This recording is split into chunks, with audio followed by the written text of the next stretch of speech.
like, okay, so now you try and hit me.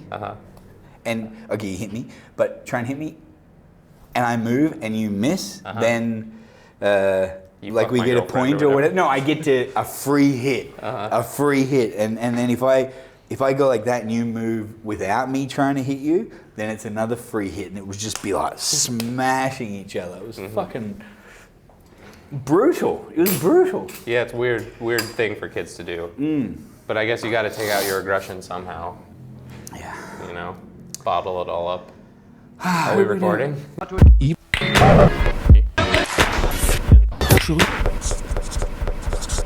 We were supposed to have our first guest today, but I heard he saw my Biden video and was like, maybe these aren't the guys for us. No, we had the big rain in Thailand today. Yeah. And big rain causes big problems and big floods, and so we didn't get our guest. Yeah. But he will be back. Yep. Nick, I don't know. Next Maybe week, we hopefully. should make him wait. Yeah, bring in someone else. Yeah. Gotta work for it. Gets to the back of the list. Yeah. So some person on drugs, would try to grab it and. We're going to do something a little different when you're near a bridge, or if I just did that, because we're totally unprepared otherwise, unless you pretend to be the guest. So I just spent all of my money on music stuff. Drugs. Yeah, you can interview me.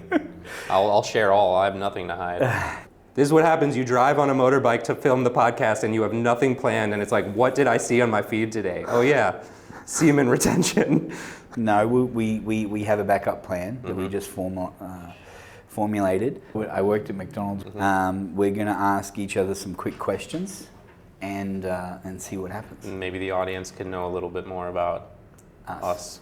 All of it would just go on weed and booze. And I used to think to myself, like, are my parents going to ask me where the money is? Yeah. So if you don't want to know anything about us, just skip this one now. I was fiending, I was like, I need a mint. Give me a mint. I've done a few. Or leave a comment about how horrible we are. Yeah.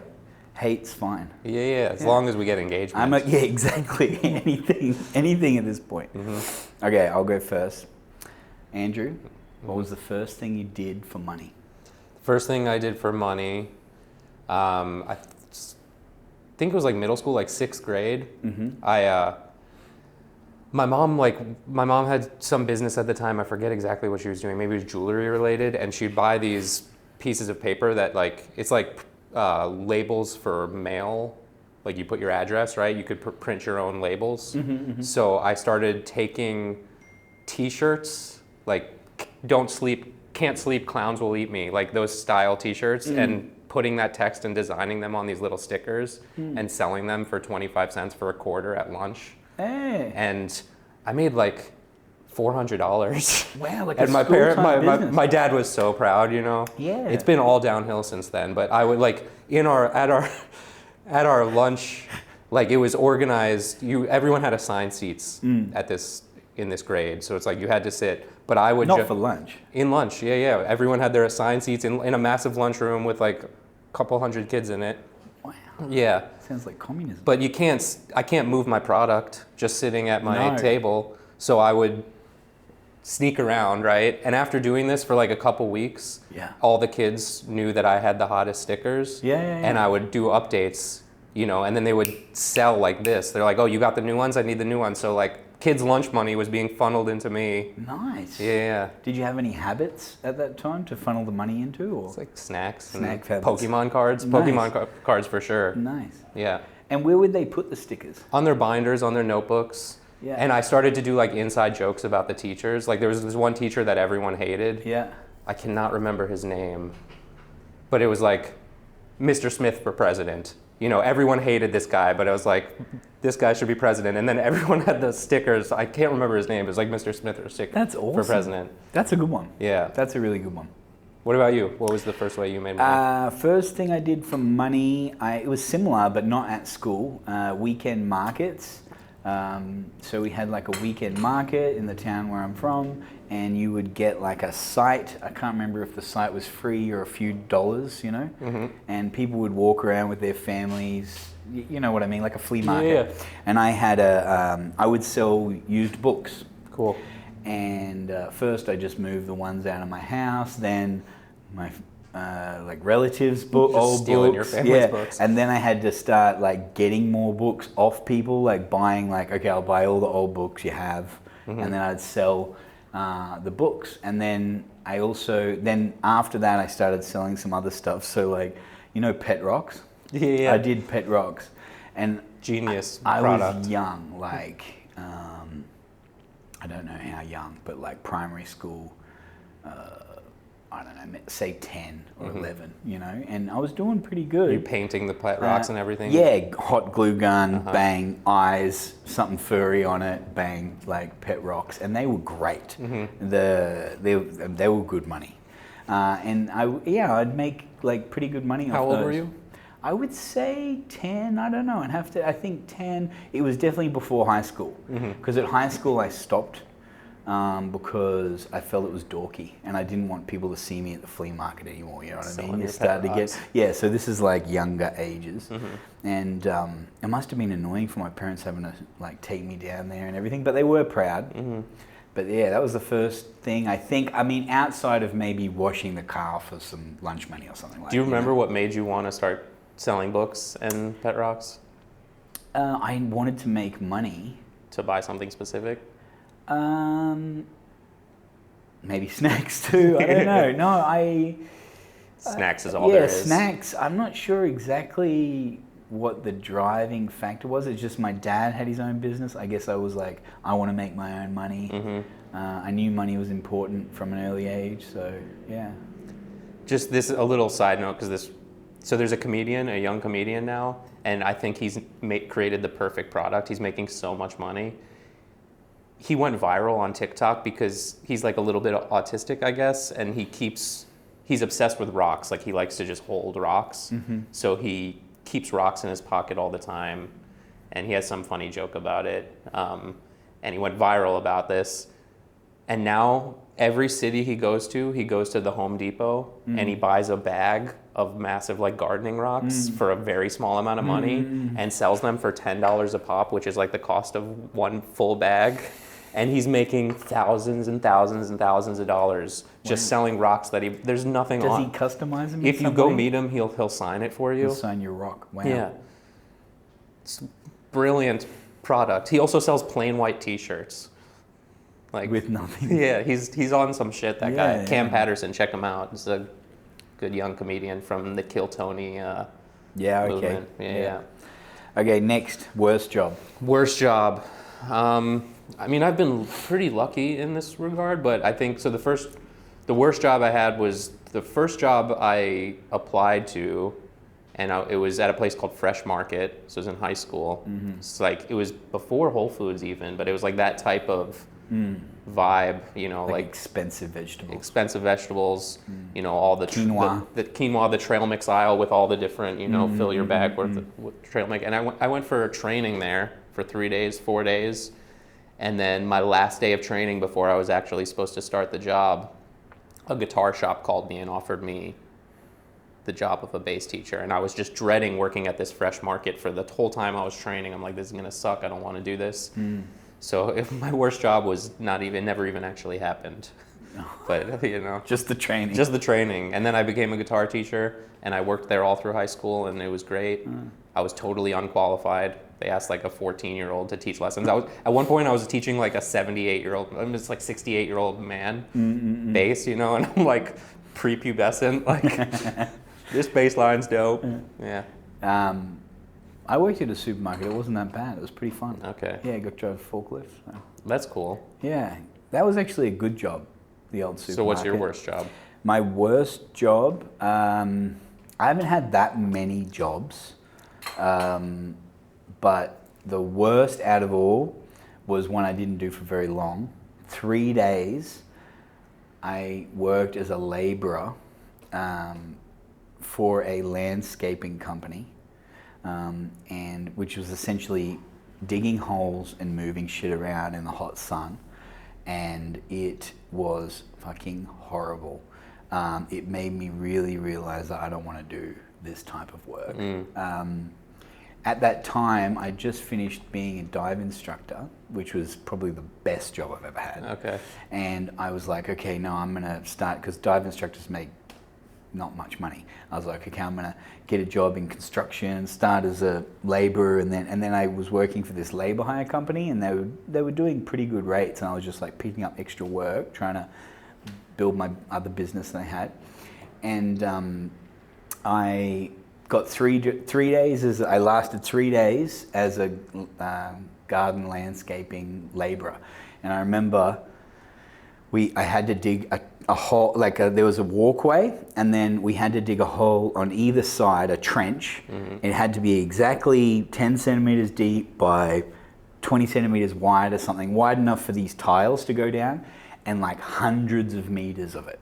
And one guy's on this side and I'm on this side, and he's like a lifetime laborer. Like he's 50 or 55. He's been laboring his whole life. He knows the flow. I'm like, never done this before, feeling not rugged, you know what I mean, not a laborer, mm-hmm. right? And I start digging, and he's smoking while he's doing it, and he's going a bit slower, and I'm trying to just do a good job. I want to finish this so I can do something else, a shit job. And I'm shoveling away, and he goes, "Oi, slow down." I said, "Why?" And he goes, "Once we finish this, they're just going to get us to do something else."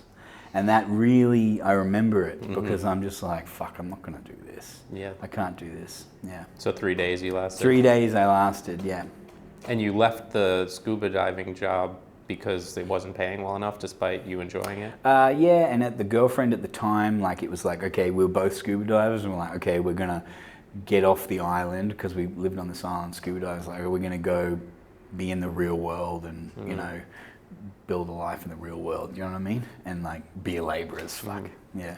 Though my only labor experience is volunteer work. I used to do that in Montana when I was in university, and I volunteered for like a community garden organization that would go into these like kind of abandoned pieces of property and just make it look beautiful. But when it's volunteer work, you could just fuck off, you know. It's nice of you. Didn't know you were so kind. That was a requirement. It was a requirement. Oh, okay, here we go. Yeah, no, required charity. So when I first started university, I started doing music. I started pursuing a music degree, and then I thought I didn't want to do that, so I spent a half of a year, so one semester, doing environmental studies, because I was like, oh, this is interesting. And I hated that once I started it. I'm like, fuck the environment. Just give me some nice beats, you know?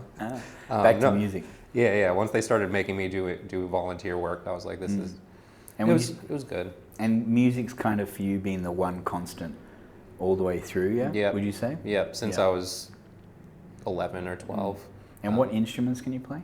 I went back to studying music after that quick divergence from my vision. And so I'm a classically and jazz trained upright bass player. Mm-hmm. So that's technically my professional level instrument, but I can play guitar and some piano and barely drums, but I can dabble on a bunch of stuff. I just enjoy writing music, really. Yeah. But yeah. Okay. You ever do any volunteer work? Clean the beach before. That's a nice thing here in Phuket. Yeah. What else? Volunteer work? No, I don't think so. Yeah. I might have, that I can't remember, but no. Pretty much, I consider any work that I do for my useless friends volunteer work. So I've done plenty of podcast. No. So, yeah. You know when you like meet with some friends, but they're not like the closest of friends, and you consider it in your mind as work? Mm-hmm. Do you ever do that? It's like, oh God, I worked all day, but really you only did like 2 hours work, and then you had to do like... Hung out with some asshole. Okay, next one. Switching gears a little bit. Yes, please. First time you either heard about crypto or bought crypto. Crypto and Andrew collide. Yep. I mean, I remember hearing about crypto in like like Bitcoin in like 2013 or 14, and it's like one of those things like how to make money online, like those types of searches that led to it, and it's like, oh, you could mine Bitcoin, and I was like, this looks interesting, and then all the technicalities behind it and like the costs to get up and running just completely dissuaded me from jumping in. And then it's 2016, around that bull market, I had a friend who, super interesting, fun guy. His name's Tellr. I'll leave his last name out. He was posting on Instagram like the pump, just week after week. He's like, so much % rise. I'm like, fuck, I gotta check this out. So I bought some Bitcoin after seeing my friend Tellr just stunt on everyone with all of his gains. So it was around 2000. Was he doing that just on his personal account, or he was like, first KOL? No, he should be a KOL. He's if you want good TikTok videos curated on Instagram, this guy, like, he's my favorite. Yeah. Okay. I'm trying to get him out to Thailand. He's a TikTok videos curated. This is the type of guy Tellr is. I don't know if this is interesting, but we'd go to music. He's like a music friend, right? We grew up in the same circle, and like we'd go to concerts together. And he'd always just like fuck with people, like that was his thing. So we went to go see this band. I think it was the String Cheese Incident. It was like a hippie jam band, and we're all in the front row. We'd always try to get like super close. And they brought on a saxophone player for this guest, black guy. My friend's white. Not that you'll see why this matters. 20 minutes into the concert, he just starts screaming. The saxophone player's name is Joshua Redman. Brilliant saxophone player. Go check him out. He's so good. He starts screaming, "Josh, it's me, your son. Dad," like for the whole concert, like 2 hours, he's screaming at the sax player, like, "It's me, your son, Josh. Josh, it's me, Dad." So that's Tellr. I loved it, There was no interaction from the musician. No. It's just the awkward nature of like everyone around him. Like, why is this, 14-year-old little white kid screaming at this saxophone player, Dad? We used to do this thing called hippie fishing. This is not related to your question at all. Hippie fishing. So we would go to these music festivals. And all these people are on drugs, like out of their mind. And we would take glow sticks, which were like a big staple of these festivals, and we would put them on fishing string, and they would call it Shakedown Street at these festivals. It's like everyone sets up their little pipes for sale, and people are trying to sell drugs and like t-shirts and all this shit. So there's like active, people walking around, and it's nighttime. So we would stand on the outskirts of this little strip, and we would throw the glow stick with the string, and like some person on drugs, would try to grab it, and we'd slowly inch it, and they would keep going after it. Like, why is this defying physics? But they would, That was like that would be good. That was the pinnacle of my high school life. Was like that sounds hippie fishing. We would like once we unlocked that code. We're like, okay. Now we prepare for 2 months for the next festival, like the ultimate hippie fishing. We would build these glow sticks that were like the most epic glow stick, and then just yank it away. And some delusional person would be chasing it for some reason without thinking why. So I bought Bitcoin. What was your first crypto? First crypto, I think, was was Bitcoin for sure. When? I would say around 2015 or 16 as well. I heard about it in 2011, which I'd forgot about until, I don't know, a few years ago. A friend of mine asked me if I was a crypto millionaire. And I said, "What do you mean?" No, he's like, "Living over in Thailand, are you a crypto millionaire? Did you buy back then?" And I said, "What are you talking about?" And he goes, "Oh, you sent me an email in 2011 about Bitcoin." And anyway, so then he sends me a screenshot. I said, "Oh, really? Can you send it to me?" He sends me a screenshot of this email, and I'm like, "Hey," I sent it to a couple of our friends. "Hey guys, I'm looking into this. We should really get into it. It was mining too, mining Bitcoin, da da da." And then he sent me the price of Bitcoin. It was like $1 or something per coin. Just imagine if you did that. But I'd completely forgotten about that. And I guess just over the years, like I'd heard about it a bit. But again, I think it was like how to make money online. That's, I think, how I got there as well. Yeah. And the machine seemed expensive, and I wasn't sure fake magic internet money. But then I think, about 2015, I bought some on an exchange to get into a group. Maybe I bought some, but then soon after I bought more. To get into a crypto trading group, I had to pay 0.1 Bitcoin to get into.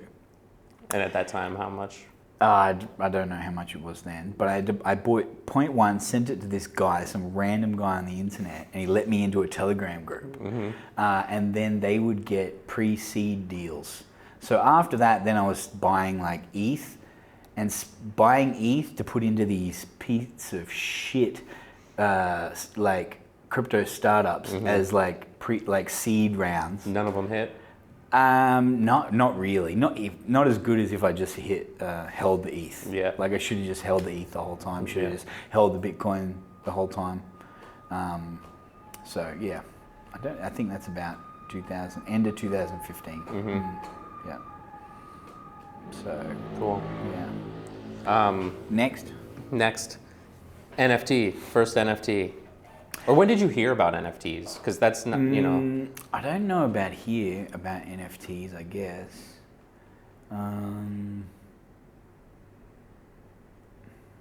I think I probably heard about NFTs when Bored Ape was kind of getting popular. I knew about CryptoPunks, but at that point it was like it wasn't what it turned into. And the Bored Apes, I remember Bored Apes at like under an ETH each, and me thinking this is stupid. And I was like, this is stupid. People are paying so much money for these, let's do a collection. Like that was my thought, like not like I'm gonna buy one of these and like make some money, let's start one. And then I spent like a year making a collection with a guy. And by the time we dropped, it was all over. I gotta move but quick. It was fun. And learned a lot. But the first NFT I actually bought was via VV, which still operates. It's connected to Omi, and I think that was the actual first one I bought. And I was like, I'm gonna play around and see how this works. I downloaded the app, and I paid $80, and I was like, I'm just gonna spend this money just to see how this process worked.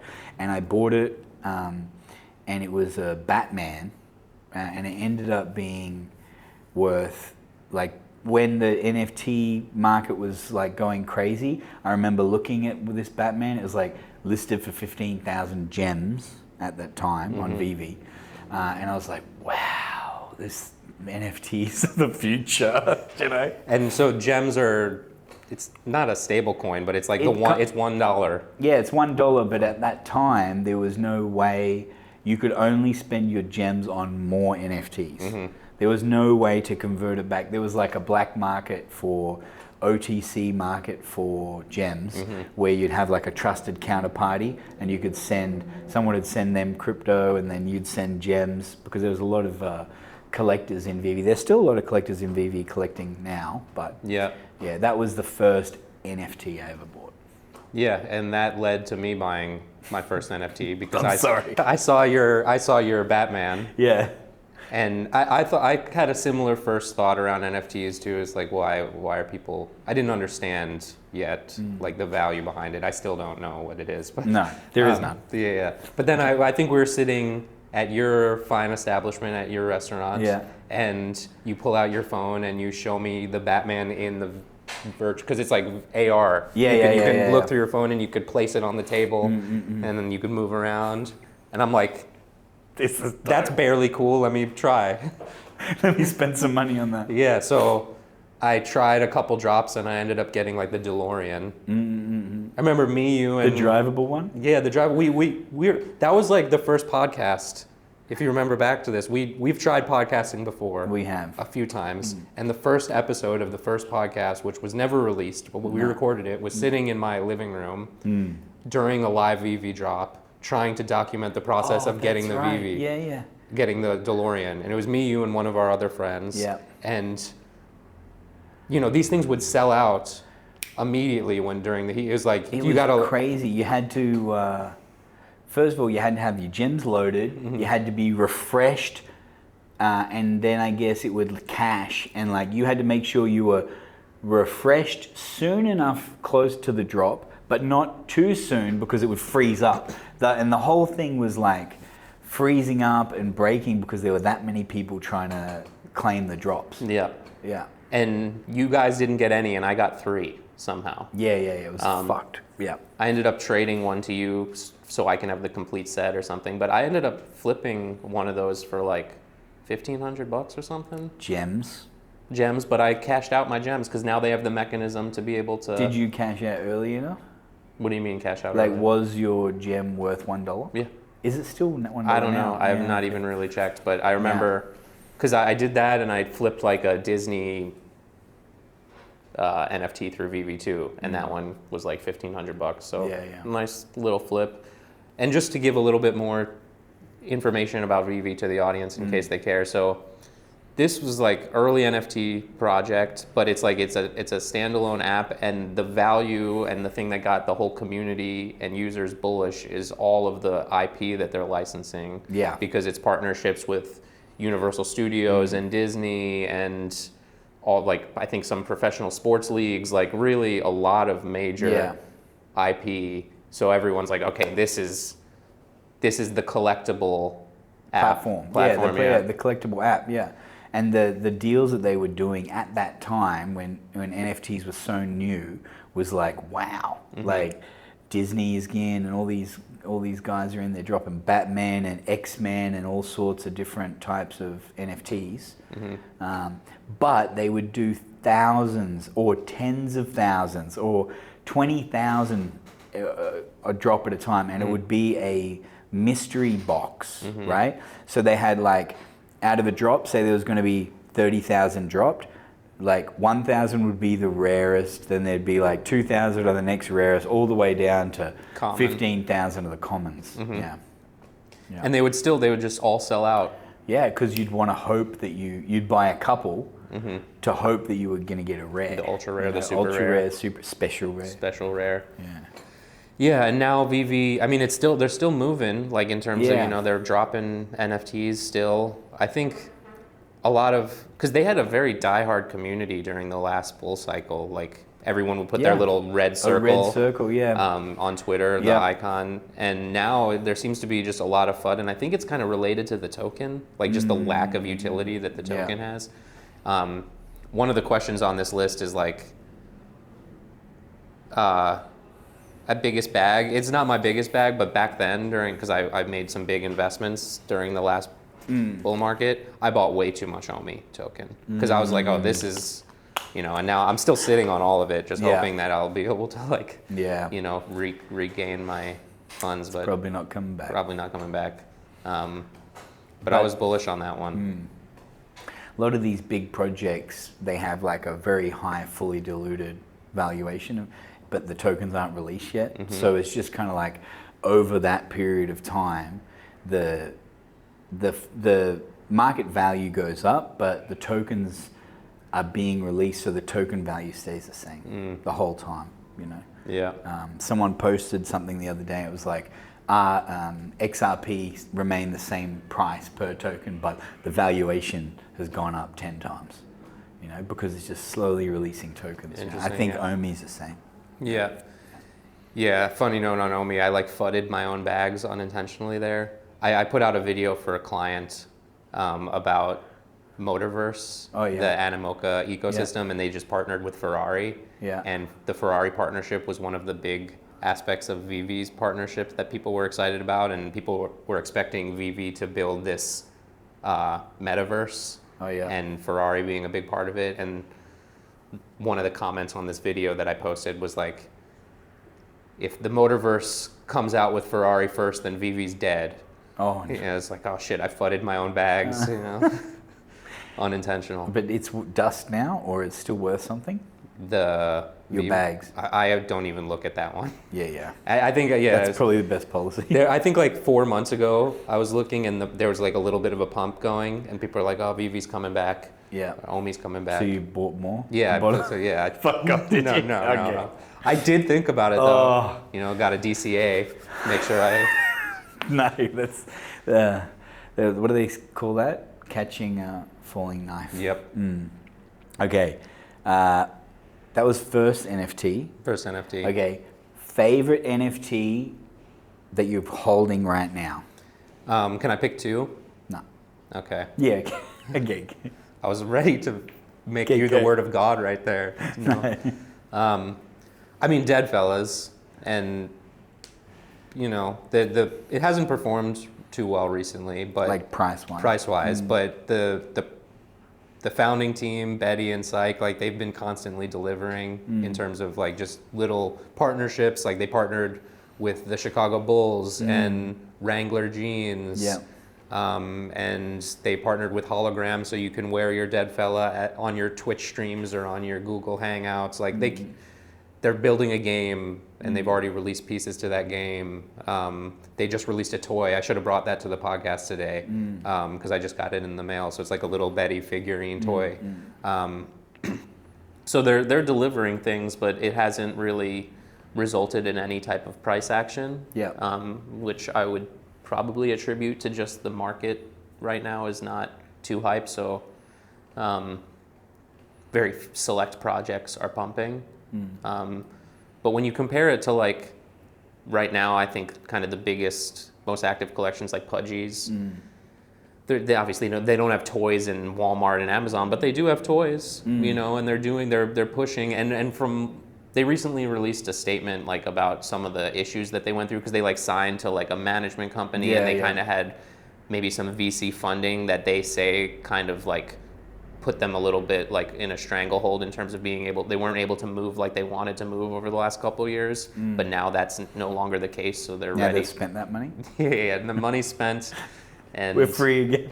And we're approaching spooky season. Yeah, okay. So. Okay, and so Deadfellas? Deadfellas. And there's a lot of creators in that community too, which I really like. Like a lot of artists, musicians and stuff. And so Deadfellas, that's I own too many of them, too many Deadfellas, but I'm bullish on them. Yeah. And then the second one is my own music NFT, GMMF. Oh, yeah, because I'm just proud of that and more in the works. And nobody's really no one's done anything like that, I think. No, it's very cool. It's very cool. It completely changed my approach to music composition too. What, that process? That process, yeah. How so? Should I go into detail of like what that project is? You can. Okay, so it's programmatically generated music. So if you're familiar with NFTs, you look at Pudgy Penguins, Bored Apes, there's all these visual traits that differentiate and make each of the 10,000 NFTs unique. So they have different glasses and different hats and different things. And the combination of all those traits make that a singularly unique NFT for the person who holds it. Yeah. So I saw that happening during the last bull market. And I was like, oh, this would be interesting to apply the same concept to music, but instead of visual traits, it's audio traits. So different drums, different bass lines, different guitars, different synths. And then they all work together because a lot of times you hear this programmatic music and it sounds random or it sounds very avant-garde. Where would you hear programmatic music? Programmatic music has been around since computers have been around. There are people and you see it big in like academic spaces too. Like my professor in university when I went to school for music was making the weirdest fucking soundscape music that is completely unlistenable unless you just like that stuff. And the whole premise behind it is a computer generated this. Yeah, or you did, you coded some things to make it generate that, or maybe you fed it some samples, so you've pushed it in that direction. So I wanted to make something that utilized programmatic aspects of the composition, but every NFT sounded dope and listenable. So me and my brother, who Throne Age is our project, so we started composing music that was completely modular. So we made one beat with 6 different layers, and then we figured out how to make 6 versions of that beat, replacing every single instrument so that all 6 versions could work. Well, like you could take the bass line from the first one and the drums from the 5th one and the guitar from the 4th one, and no matter what pairing, it's going to sound good. So working through that process just opened my mind a bit because I had never really approached composition like that. So now like when I'm composing, it's like if I just use that same approach, I'm able to just create all these different variations and push my composition in different ways. So I'm proud of that. And it's, you know, we kind of let things chill out. We haven't been very active, but there's more on the way. I'm sitting on another 150 music NFTs that I'm getting ready to mint. So yeah, it was very cool. There was no one else doing it. Have you seen anything like it since? I haven't seen anything like it since. Yeah. And I think like there's a couple things that are a little bit similar, but I mean, I just think we have the dopest sounding ones. And we made a whole other collection too of 600 NFTs when I was back in the States a couple years ago. Yeah. We didn't make the NFTs, we made the music for the NFTs. So we have so much there. Yeah. Okay. Sorry, I went on a long thing there. Good. So what's your biggest conviction NFT hold that you have right now? Well, my biggest, like the most that I'm holding of one collection is Deadfellas as well, but I won't say that then. But I do think that Deadfellas, since it's my biggest bag essentially. Why do you think it hasn't taken off? Well, NFTs are dead, so that's why. But you still see like... And there's only a certain amount of money going towards NFTs, so there's only this much liquidity going towards NFTs. Where's it going to go? Pudgies or doodles. Doodles, things that, seem like they're, pushing up more. And I think Deadfellas might have its time, or maybe not, but they'll have their time. My bet was that they will have their time. Or however, now people are kind of fighting against the woke movement. And Deadfellas was kind of like a woke play. Like, I feel like... A little bit. I would say maybe this is woke, but it's like inclusive. And your eyes almost rolled so far back that you tipped back in your chair. It's inclusive. Yeah, I think I like that a bit because I think we live in such a... the crypto space is such a bubble of like bros and financial speculation and stuff. It's a very specific type of person, and this is not really that. Yeah, Deadfellas are cool, and I liked that they're not like an animal too, like that. And I like that phrase, "All my friends are dead." You know what I mean? Like that was funny. And when the team moved to LA, right? They moved to LA, yeah, from Australia. From Australia, and they're Aussies. Want to support the Aussies, but when they moved to LA, then I was like, okay. It's on, right? But I guess it just took longer time. They released that article that talked about it. Yeah, it seems like that move and all the business decisions behind that move are one of the reasons that they weren't able to progress in the way they wanted to, because they just fell into the... They were like creatively trapped a little bit, I think. That's what it sounded like. Do you know that all of the fellas are supposed to be non-gender specific?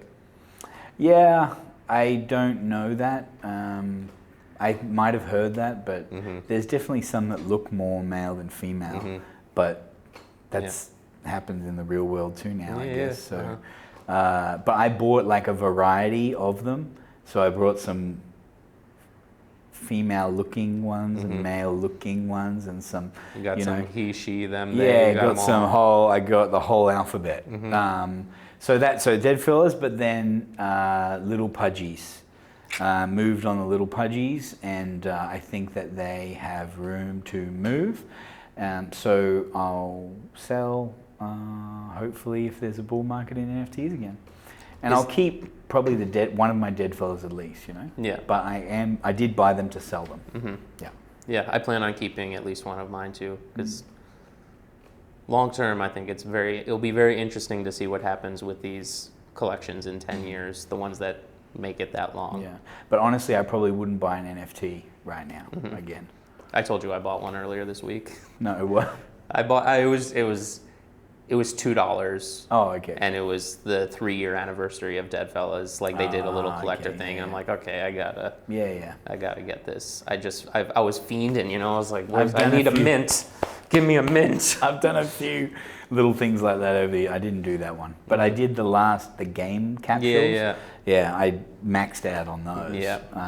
I got a lot of those too. Hopefully those that... I have no idea what they do. I just bought them. I mean, I forget, it's not RPG. I forget what it's called. It's like a card game. Yeah. So similar to like Axie Infinity a little bit, I guess. I don't really fully know. I should read, just in general. To subscribe. If we hit 100 subscribers within a week, I'll never come again. Just 100. It's not much. You can make a man stop coming. It's in your power. Okay. Maybe we go into the most ridiculous purchase you've ever made. Doesn't have to be crypto. Mm-hmm. Most ridiculous. I mean, it's definitely all crypto. VV spending too much money on OMI tokens. No, is it? Or zombies. Like, why do I own so many JPEGs, you know?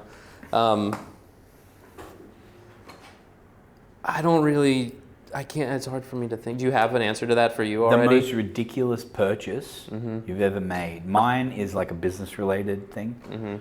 I once bought and paid for a $24,000 Yellow Pages ad. For what business? For a...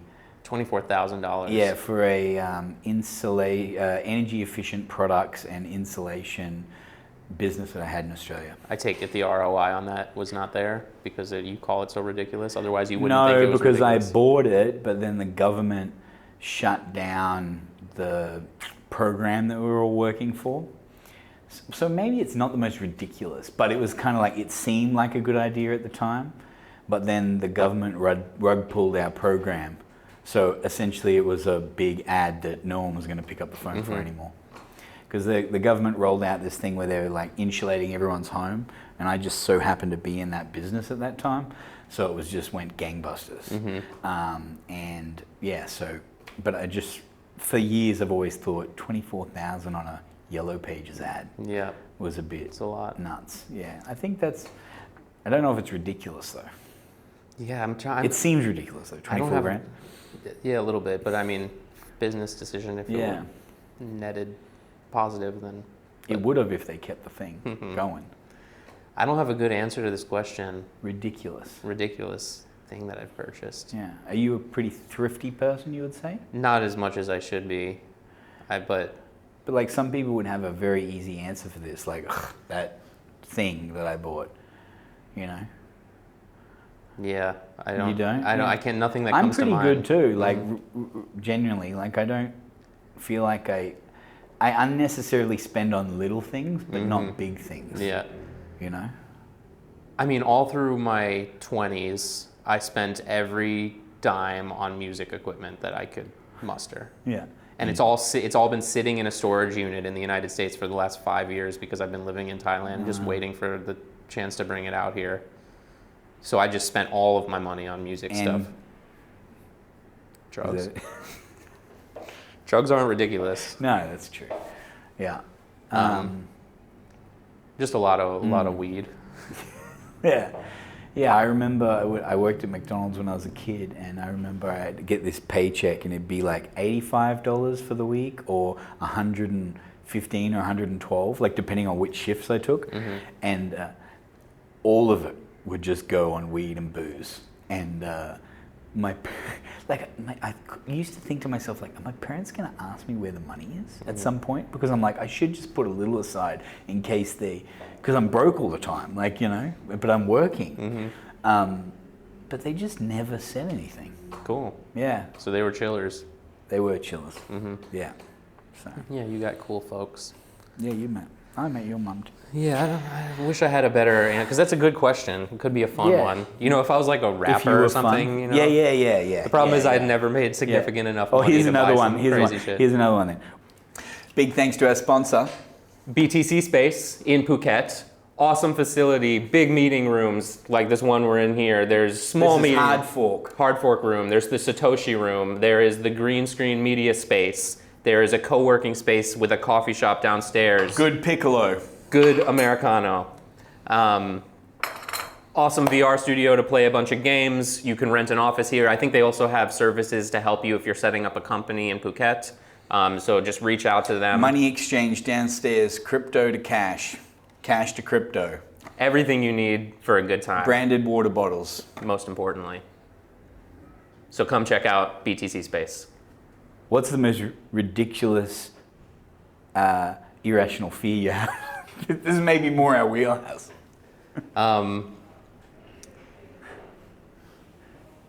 Irrational fear. Kidney stones? Fuck, really? Yeah. You have irrational fear of kidney stones? I mean, that's something I've like thought about regularly. Yeah. Like heights a little bit. Heights, yeah. But not like in an airplane, I'm okay. Yeah. It's like when you go on you're climbing a mountain, which you do all the time, and you like kind of look over the edge and you start to get this fear. But they say that's because in the back of your mind, you're worried you're going to jump. So it's people who have a real... Oh. Yeah. Yeah, okay. So, you don't drive much, but have you ever thought when you're driving, like, if I just did that, you know, like when you're near a bridge, or if I just did that, this would be all gone. Yeah. I have thought about that, but luckily no action taken. No, of course. So what's your irrational fear? Irrational, I don't know if it's irrational, but like fear that I have, some people would think it's irrational.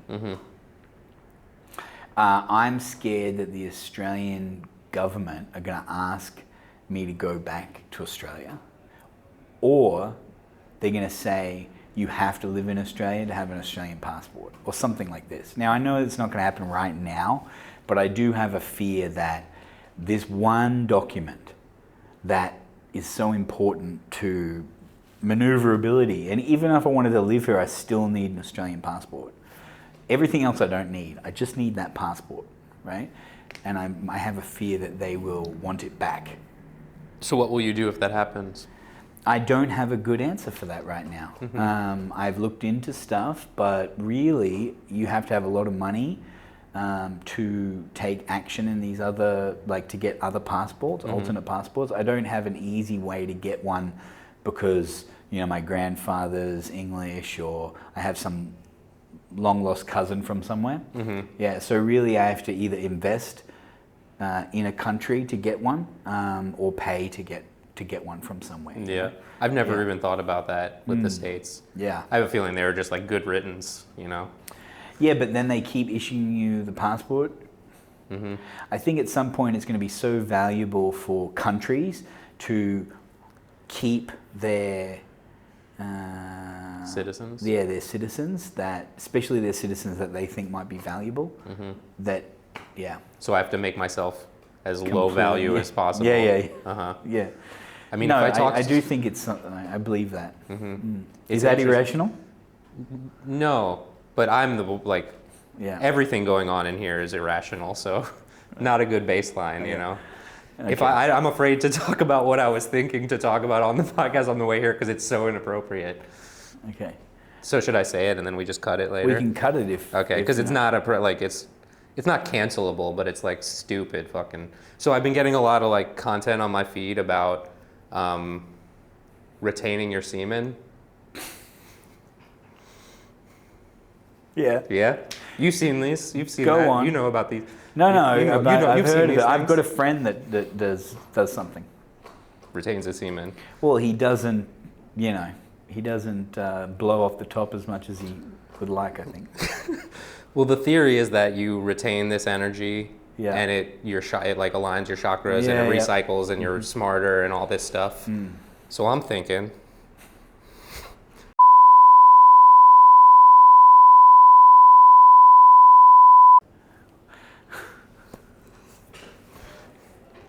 This is what happens. You drive on a motorbike to film the podcast and you have nothing planned, and it's like, what did I see on my feed today? Oh yeah, semen retention.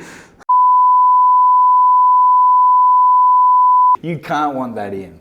I don't want it in. Okay, but I needed to say it. I needed to get it out. Okay. I think that's the important. Christ. I mean, that people will love that. Does make sense though. Okay. Maybe that's why.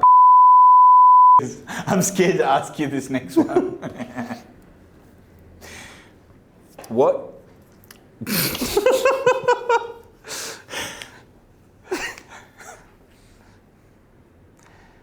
What is one conspiracy theory that you secretly believe in? Secretly. Okay. What's one? I mean, I believe in so many conspiracy theories. Not even because I believe, but it's just fun to like feel like I believe. Yeah. No, but believe in. Okay, what's one you actually believe? I mean, if we get political, I could rattle off a bunch. You know, there's like you can choose 9/11 was an inside job. Bitcoin is owned by the CIA, which we've talked about. You know, the government's really like controlled by one shadow organization, but that's not really conspiracy theory, I guess. Because it's real. Mm-hmm. But that is a conspiracy theory, no?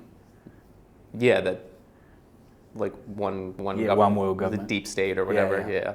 I think it's pretty factual at this point. Don't you think it's funny, like conspiracy theory, when you hear the words put like conspiracy, it's not just a theory, it's a conspiracy theory. Mm-hmm. And it makes it so sound like bullshit from the beginning. Oh, that's a conspiracy theory. But actually, some people are treating them as theories. Like, what makes it a conspiracy theory is like the populace, like the masses don't believe, right? Yeah. I guess it's like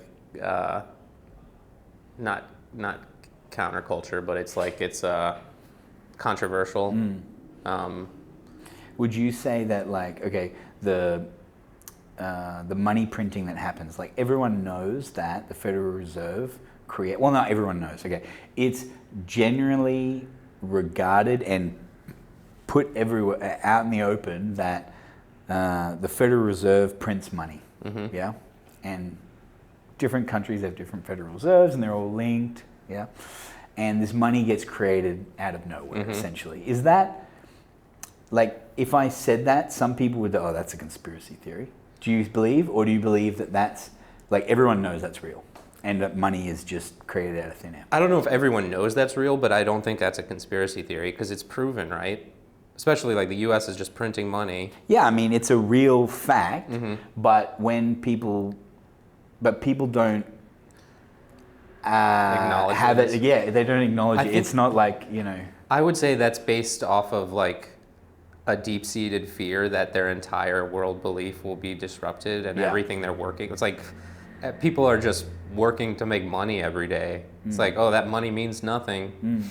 There's no. Well, it means that you can use it to buy things now, but the actual system that it was, Yeah, it's built on